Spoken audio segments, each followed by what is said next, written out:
Welcome back to What Arty Noobs with General Disturbance. This is a 212A, it's a Tier 9 Soviet SPG. It's located on the south spawn of El Halluf and it's under the command of Baked1234556. Now, he's actually quite a good player. He's got a 60% win rate and purple win 8 stats. So let's see how he gets on this. He's got the big 203mm B4 howitzer, which means he's got a very long load time, 32.19. But as we all know, in the 212A, you can actually speed up your load with events and also with vent purge, which massively improves not only the fire rate but also the aiming of this Arty. Based on the KV220, it's an Arty that never got built, I'm afraid. But it's still a very good Arty, comparable in many ways to the M53, M55 in its fire rate, but probably not on its ability to fire over a very wide arc, because it's actually got a very narrow arc of fire.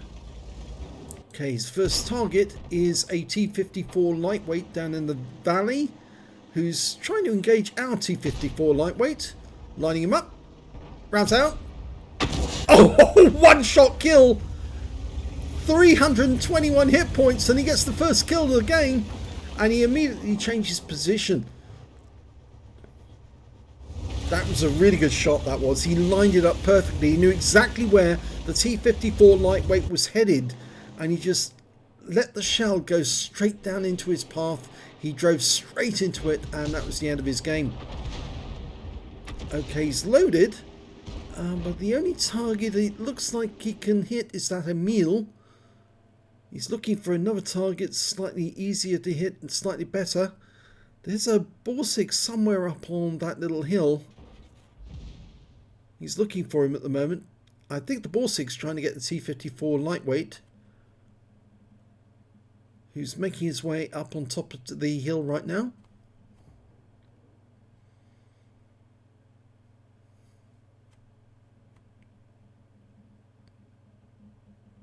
There's an ISU 152. Can you get it? He's behind the rock. Just get him. There he is. Nicely. Oh, we've got a bit of reticule bloom there. Oh, lots of fire going. Oh, we fired just at the last moment, and we hear the clang as the round hits the target. So he would have got points off that shot. He was right on target. Would have hit the rear of the vehicle as well. So he would have done a lot of damage. Okay, over in the northwest corner of the map, I'm afraid we're not doing that well because they seem to have gained position.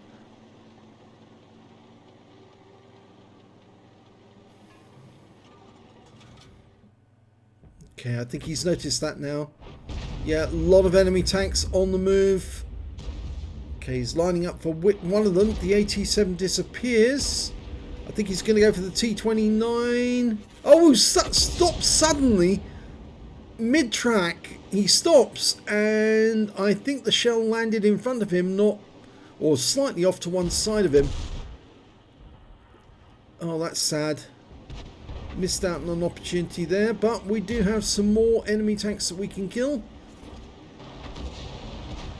In fact, there's an Emil too, directly below him right now. Okay, he's going for the T29 and the K5. Rounds out on the KV5. Direct hit, 459. He wounds the T29 at the same time. In fact, he wounds the one who was actually directly behind the rock, not the one that was moving about in the background. We're now 2 tanks down on the enemy, and he's pulling back into cover. Not that he needs the cover from the enemy at the moment, it's just he needs to get a better position to prevent counter battery. Almost loaded.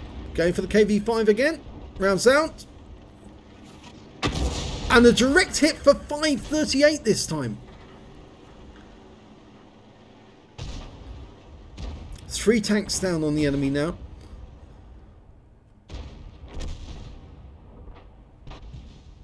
And we've managed to claw 2 back. They lost their T-34 and their 87, and now their other tanks are getting into a bit of a dangerous position, which could make it difficult for us to get shots on them. T95 rounds out. He pulls forward to see what happens. Direct hit for 329. The T29 behind him goes down, taken out by our 4502B.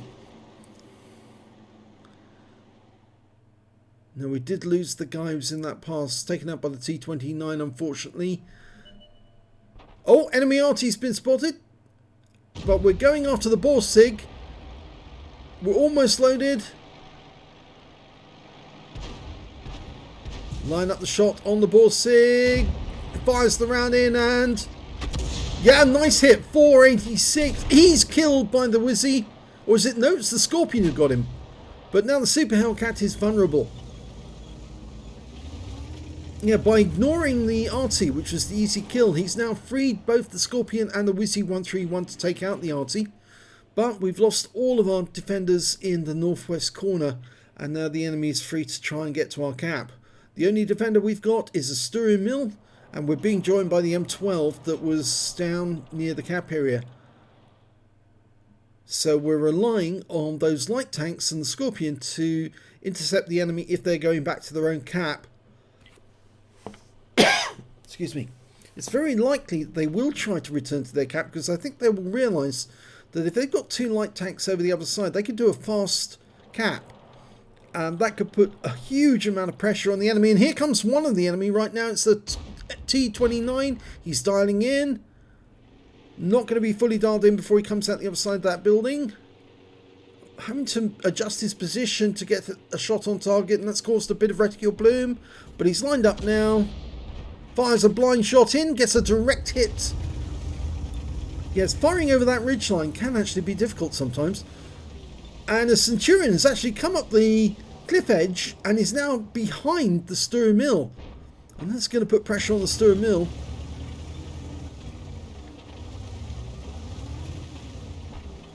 Yeah, he's facing the Centurion, but he's really got the T29 to his back.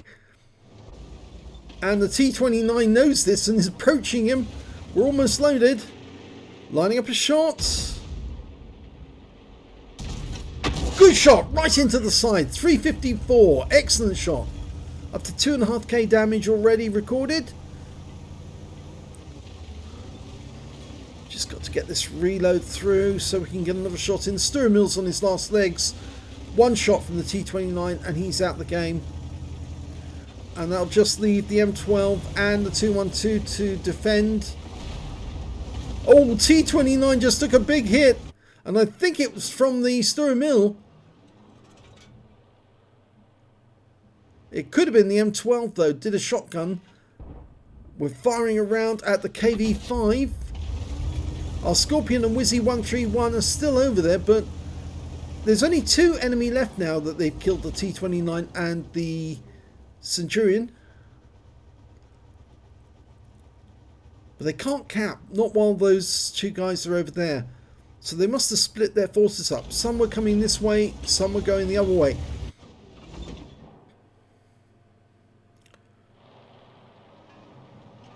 Okay, we're waiting for that KV5 to come into sight so we can do some damage, but he is being very Arty conscious, staying behind that rock to avoid getting shot at.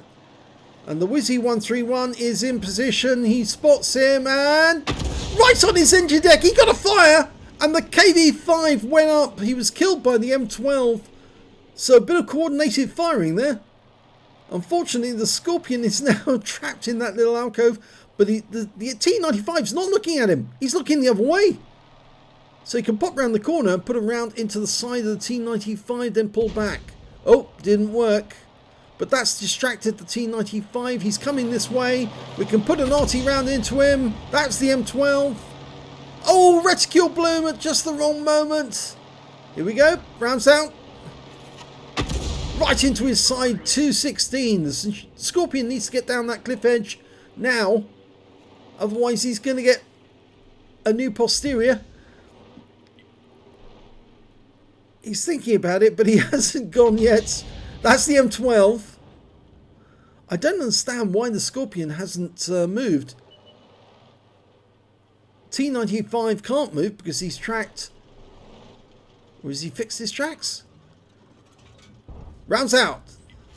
272. He's not a one shot yet, but he's close. And I think now he's a one shot. The M12 just got him. Well, he's fixed his tracks. And the Stura Mill's coming up this way, end as well.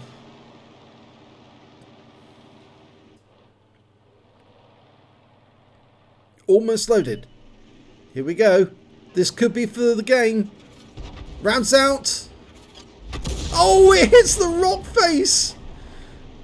The Scorpion tries a quick cheeky shot. The Wizzy 131 puts one into the engine bay. He can't make up his mind which way he's going to turn. And the Scorpion gets the kill. And it's all over.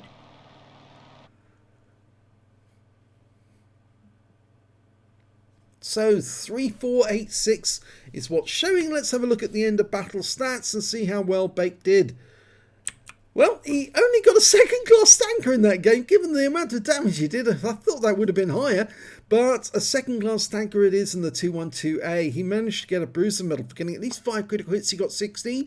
A Gore's medal for doing more damage, exceeding 8 times the hit points of his own vehicle. A High Caliber for dealing the most damage in the game. And he also got a Confederate for hitting more of the enemy than anyone else on his team. At least 6 tanks subsequently taken out by other teammates. And there was only one tank he managed to kill, and that was his first shot of the game, the first kill of the game, the T-54 Lightweight.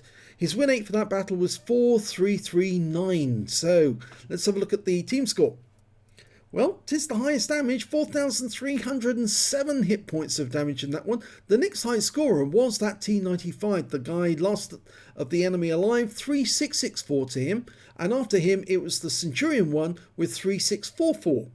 When it came to kills, it was actually the Scorpion. He managed to get 4 kills in that game. There was a number of tanks who managed to get 2 kills apiece, including the M12. But Baked 1, 2, 3, 4, 5, 6 only managed to get the 1 kill on that game, but it was the first one.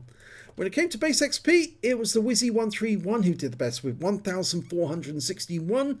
936 went to Baked, and 887 went to the Scorpion. He fired 14 rounds in the game, got 9 direct hits, no penetrations, but 15 splash. Damage of 4,307 hit points, of which 3,953 were at more than 300 meters. So you can see there was some close shooting at that T-29 as he was trying to kill the Stura Mill. 7 enemy vehicles damaged, 1 killed, and 804 hit points of stun assist of 14 stuns. On a premium count, he earned 50,613 credits, and after ammunition resupply, he actually made a small loss of 487 credits, and that was because he did use some premium ammo. 7 bonds for the awards, and 1,404 XP, no multipliers, so that's all the experience points he took away, but it was a very good battle because at some points during that game, it did look as if they were going to lose, because the enemy was going to come towards their cap in force. But it looks like they had a change of heart and they split their forces, which is a bit like Custer did at the Battle of the Little Bighorn. And they split their forces and then they got wiped out on both flanks in the end. So yes, it just goes to show, don't split your forces. Always stay together, and that makes it much easier to take out the enemy. But nope, some of them came back to reset their cap. The others tried to get to Baked's cap, and it all fell apart for them. So well done. If you enjoyed that replay, please give this video a like and do subscribe to our channel, please. And thanks for watching.